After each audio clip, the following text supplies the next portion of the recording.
फिर से प्रभु का धन्यवाद करते हैं आज के दिन के लिए कि प्रभु ने आज का दिन दिया है। और हम लोग वचन देखेंगे दूसरा कुरिन्थियों का 11 अध्याय का 14 पद। दूसरा कुरिन्थियों 11 अध्याय का 14 पद, उसमें लिखा हुआ है, यह कुछ अचंभे की बात नहीं, क्योंकि शैतान आप भी ज्योतिमय स्वर्गदूत का रूप धारण करता है। जी हाँ, ये कोई अचंभे की बात नहीं है कि शैतान आप ही स्वर्गदूत ज्योतिमय शैतान का रूप को धारण करता है। यह पौलुस प्रेरित हमको यह बता रहा है यहाँ पर झूठे प्रेरित के विषय में, और बड़े ही तिरस्कार पूर्वक निंदा कर रहा है, और केवल एक पाखंडी है जो मसीह के राजदूत होने का ये लोग ढोंग करते हैं। ये लोग दावा करते हैं कि हम लोग परमेश्वर के राजदूत हैं, जबकि वह शैतान के अनुयायी हैं। स्पष्ट रूप से ये वचन बताता है, जैसा पढ़ा हम लोगों ने, कि ज्योतिर्मय स्वर्गदूत का रूप को धारण करता है शैतान। तो यहाँ पर ये पाखंडी लोग हैं जो शैतान के अनुयायी होते हैं और कहते हैं कि हम लोग परमेश्वर के राजदूत हैं, और ये शैतान ही है एक ज्योतिर्मय स्वर्गदूत का रूप धारण करता था, ढोंग करता है। हम मत्ती रचित सुसमाचार उसका 23 अध्याय और उसका 27-28 पद पढ़ते, उसमें क्या मिलता है हमें देखते हैं। हे कपटी शास्त्रियों और फरीसियों, तुम पर हाय, तुम चूना फिरी हुई कब्रों के समान हो। तुम चूना फिरी हुई कब्रों के समान हो, जो ऊपर से तो सुंदर दिखाई देती हैं, परंतु भीतर मुर्दों की हड्डियों और सब प्रकार की मलिनता से भरी है। आमीन। इसी रीति से तुम भी ऊपर से मनुष्यों को धर्मी दिखाई देते हो, परंतु भीतर कपट और अधर्म से भरे हुए हो। यहाँ पर प्रेतों के विषय में झूठे प्रेत के विषय में कह रहा है कि वह चूने लगे हुए जो चूना पोता हुआ कब्र जो होता है उसके समान वे लोग का धार्मिकता होता है। वे लोग धार्मिक दिखाई पड़ते हैं वो चूना लगा हुआ कब्रों के समान में, लेकिन जब हम उसके भीतर जब झांकते हैं तो उसमें हमको क्या मिलता है? उस कब्र के भीतर में एक मृत्यु और एक सड़ाहट, एक बदबू हमें मिलती है। तो इस यहाँ पर झूठे प्रेरितों का तुलना यहाँ पर एक उस कब्र से किया गया है जो लिपा पोता हुआ कब्र है। और हम पहला कुरिन्थियों उसका 3 अध्याय का 17 पद हम देखते, उसमें क्या लिखा हुआ है। यदि कोई परमेश्वर के मंदिर को नष्ट करेगा, तो परमेश्वर उसे नष्ट करेगा, क्योंकि परमेश्वर का मंदिर पवित्र है, और वह तुम हो। आमीन, आमीन। सचमुच में वचन यहाँ बता रहा है कि हम जो है परमेश्वर के मंदिर हैं। जी हाँ, अगर हम उसको नष्ट करते हैं तो हम उसका दोषी ना ठहरते हैं। वचन हमें स्पष्ट रूप से बताता है। यह वचन बता रहा है कि वो जो अपने आप को विनाश का प्रदर्शन करता है, यह वचन हमें बताता है हम विनाश की ओर जाते हैं। जी हाँ, तो जब परमेश्वर हमारे हृदय को एक मंदिर का रूप दिया है तो हम उस झूठे प्रेरितों की ओर क्यों जाएं? जी हाँ, वचन हमें बता रहा है। गलातियों 2 अध्याय का 4 पद पढ़ते, उसमें क्या लिखा हुआ है। गलातियों की पत्री 2 अध्याय का 4 पद। यह उन झूठे भाइयों के कारण हुआ जो चोरी में घुस आए थे। जी हाँ, कि उस स्वतंत्रता को जो मसीह यीशु में हमें मिली है भेद लेकर हमें दास बनाए। देख लीजिए वचन क्या बता रहा है कि वे उस झूठे लोगों के द्वारा है जो वो लोग घुस जाते हैं। जी हाँ, वो लोग घुसते हैं और वे लोग वहाँ पर जाके हर वो बुरी भावना को वो लोग ग्रसित करते हैं, और लेकिन वो लोग वहाँ पर घुस करके अपने कार्यों को करते हैं।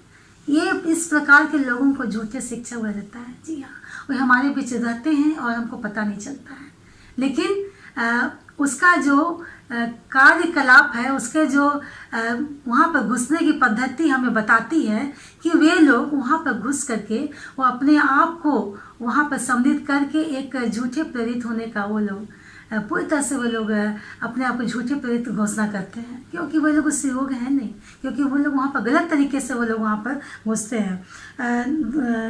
झूठा दूसरा कुरिन्थियों उसका 3 अध्याय का 1 पद हमको बताता है। पहला 2 कुरिन्थियों 3 अध्याय उसका 1 पद। क्या हम फिर अपनी बड़ाई करने लगे? हमें अन्य लोगों के समान सिफारिश की पत्रियां तुम्हारे पास लानी या तुमसे लेनी है? सिफारिश की पत्रियां तुम्हारे पास लानी या लेनी है। यहाँ पर पौलुस कह रहा है झूठे शिक्षकों के बारे में, कह रहा है यहाँ पर झूठे प्रेरितों के बारे में, जो कलीसिया में जो सिफारिश पत्रों को लेके घूमता था, तो वो उसको अपने विषय में एक प्रूफ देना पड़ता है, एक अपने आप को साबित करना पड़ता है कि हम शिक्षक हैं। जी हाँ, ऐसे होते हैं हमारे झूठे प्रेरित लोग। और अगर हम प्रेरितों का काम उसका 15 अध्याय को जब पढ़ेंगे तो उसमें स्पष्ट रूप से हमको बताया गया है, जब पढ़ते हैं तो लिखा गया उसमें कि बहुत कुछ नियम है, कुछ दायरे हैं उसके निर्मित है। सो वो उनके निर्देश दिए गए हैं, उस नियम के निर्देश के अनुसार में वो प्रेरितों का जीवन होना चाहिए। यहाँ उनका कार्य उस प्रकार बताया गया है। परंतु यहाँ पर प्रेरितों का जो जीवन शैली जो होता है वो कैसी होनी चाहिए, इस विषय में हम प्रेरितों के काम उसका 15 अध्याय में पढ़ते हैं। स्पष्ट रूप से लिखा हुआ है कि हमारा जो प्रेरित जो होते हैं, जो शिक्षक जो होते हैं, उनका जीवन शैली किस प्रकार होना चाहिए। और पौलुस यहाँ पर झूठे शिक्षकों को एक घुमंकड़ के रूप में बताता है। जी हाँ, वो कहता है कि वे लोग ऐसे प्रेरित होते हैं जो स्पर्धा में अर्थात दौड़ में वे लोग शामिल होने के योग्य नहीं होते हैं। पौलुस स्पष्ट बोलता है कि ऐसे जो होते हैं प्रेरित लोग, जिनका जीवन हमारे वचन के मुताबिक नहीं होता है, तो वे लोग इस दौड़ में भागी के होने योग्य नहीं होते। लोग उस प्रतियोगिता में, स्पर्धा में वो लोग शामिल होने के योग्य नहीं होते हैं। हम पहला कुरिन्थियों और उसका दूसरा अध्याय के 1 से 5 पद में पढ़ते हैं तो हमको मिलता है कि पौलुस जो है वो कुरिन्थियों के मंडली को कहता है, कुरिन्थियों के लोगों को कहता है कि वहाँ पर जो आत्मविश्वास जो था वो एक संसारिक, एक शारीरिक रूप से नहीं था, पर वो स्वर्गीय रूप से था। और ये इसलिए वो वहाँ के लोगों के प्रति पौलुस बहुत आश्वस्त था।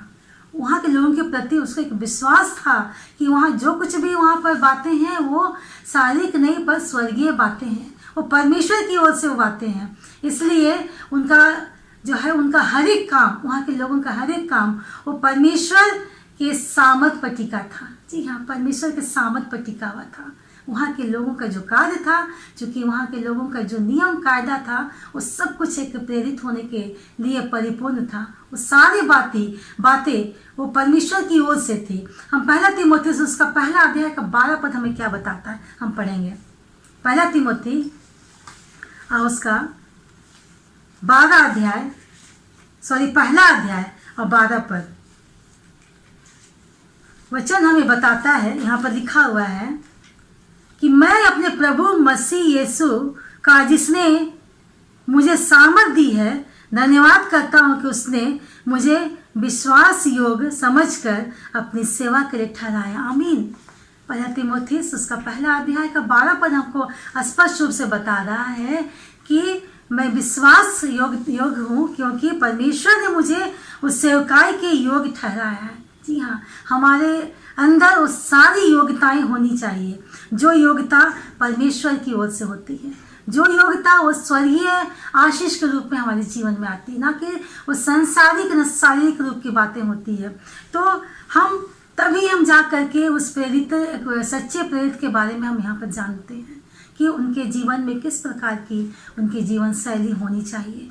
और यहाँ पर उनकी सेवकाई जो है वो उसकी योग्यता, जी हाँ, योग्यता पर निर्भर करती है। और ये सारी योग्यताएं वो परमेश्वर की ओर से निकलती है। परमेश्वर ने उससे योग्य बनाया है कि उनको प्रेरित ठहराया जाए।